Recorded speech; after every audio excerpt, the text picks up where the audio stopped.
On est là, on continue. C'est une action politique, c'est de la résistance, c'est tout. Oui, bien sûr, je suis favorable, monsieur.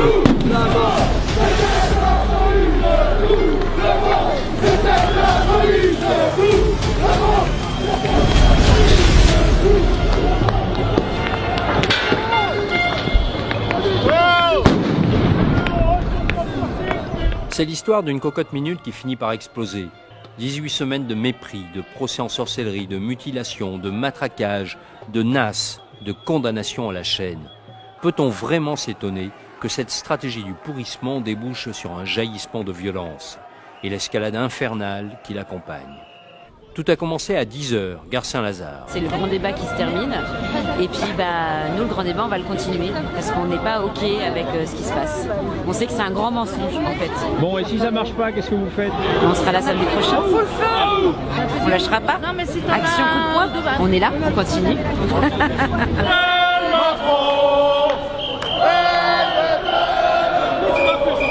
Les champs se remplissent et les premiers incidents éclatent à l'angle de la rue Arsène-Houssaye, comme l'accoutumée.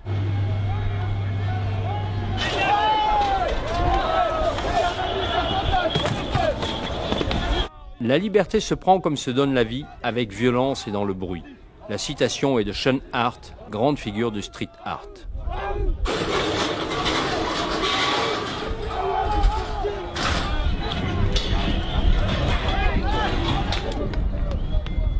Les premiers pavés volent en direction des gendarmes mobiles qui défendent l'Arc de Triomphe. Une pluie de projectiles s'abat sur les hommes et sur les véhicules. Parmi les lanceurs, il y a des Black Blocs, bien sûr, mais bien plus nombreux sont les gilets jaunes. Les gendarmes, accompagnés de quelques éléments de la BAC, tentent une sortie. Ils sont repoussés.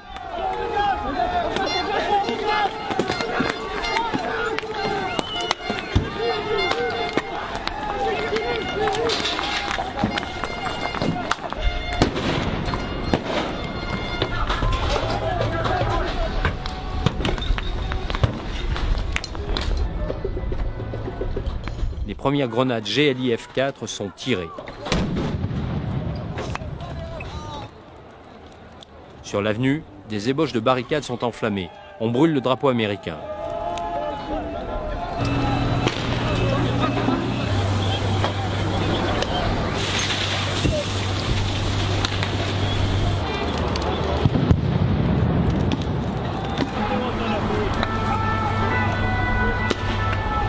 À la mi-journée, la devanture du Fouquet's, la brasserie où Nicolas Sarkozy célébra son élection en 2007, est saccagée. Une CSI prend position à côté de l'établissement.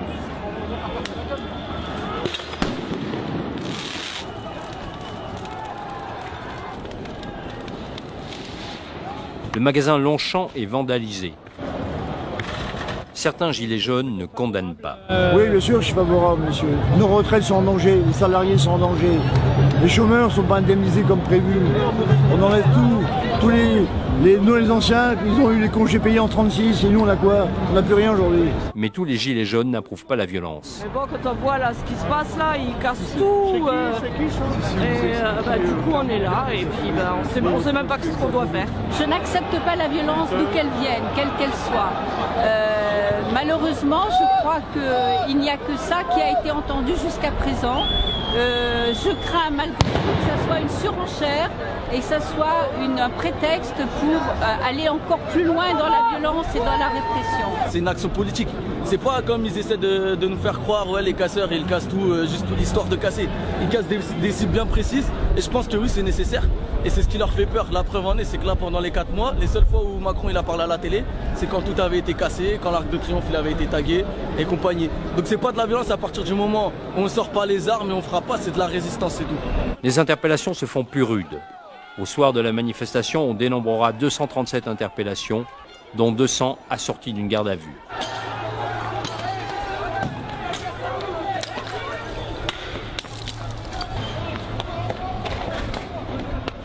Des journalistes seront rudoyés, comme ces 2 photographes expulsés sans ménagement.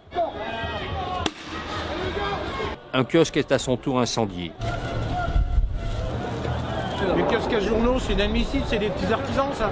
On a une banque, hein. C'est ça le problème. C'est toujours les petits qui trinquent le plus, les gros. Bon, c'est vrai que c'est dommage la casse, mais ça n'empêche pas que les gros, ils s'en sortiront. C'est dommage qu'il y a des cons qui cassent n'importe quoi. C'est tout. On n'est pas là pour casser, on est là juste pour des revendications.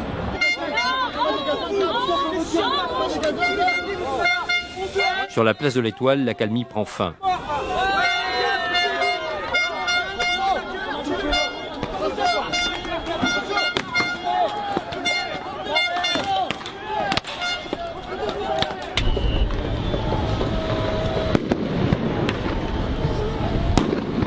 Très vite, assaillants comme assiégés retrouvent les techniques des légions romaines pour se protéger des projectiles.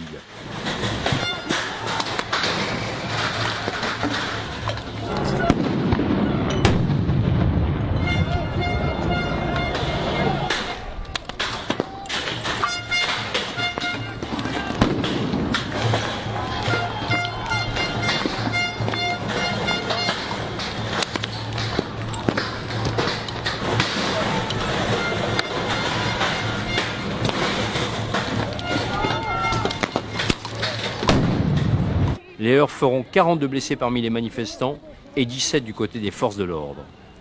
Les affrontements se déplacent avenue Marceau.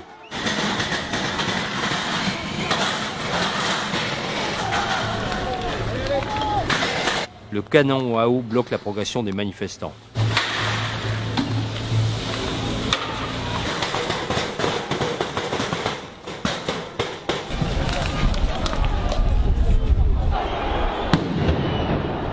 Les forces de l'ordre interviennent pour stopper les débuts de pillage, mais ils ne parviennent pas à reprendre la chaussée. Les palissades qui protègent la boutique de l'enseigne Bulgarie sont arrachées. Une CSI intervient.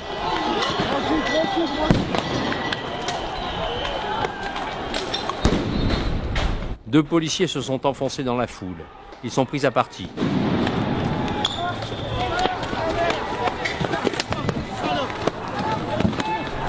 Leurs collègues viennent à leur secours. Le Fouquet s'est à nouveau attaqué. La CSI et la BAC qui le protègent sont contraintes de reculer avant de contre-attaquer. La bâche de la terrasse prend feu, vraisemblablement à cause d'un engin pyrotechnique. L'individu avec un gilet jaune à la ceinture est un policier. Ce n'est pas la première fois que nous constatons ce subterfuge des services de police pour s'infiltrer parmi les manifestants. Dans quel but? Des manifestants ont dérobé des parapluies. Ils s'en servent pour progresser vers les cordons de police. Le magasin Longchamp est incendié à son tour. Des médics, ces secouristes bénévoles et des gilets jaunes se précipitent dans le couloir avoisinant pour s'assurer que personne n'est resté dans l'immeuble.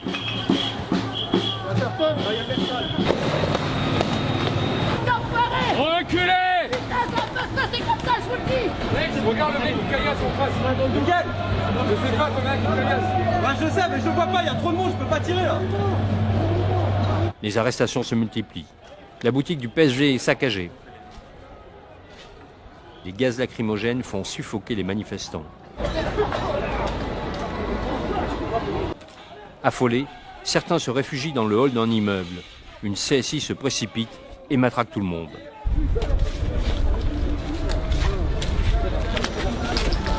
Bande d'assassins! Bande d'assassins! Ils arrêtaient plus de frapper, on était tous au sol! On était tous au sol! Assassins! Roués de coups! On a frappé la Criminels! tête! Criminels! Je suis ouvert la tête. Continuez à rester pacifiques les gens. Une secouriste est rouée de coups bien que son casque blanc et son sac à dos rouge signalent son appartenance au street medic.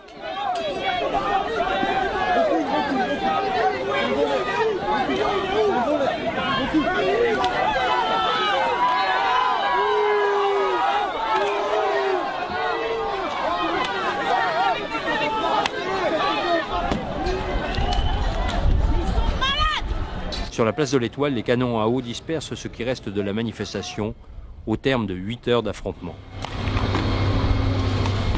Quoi que l'on pense des événements qui ont émaillé cette journée, celle-ci sanctionne l'échec d'une politique incapable d'être à la hauteur de la demande sociale et citoyenne.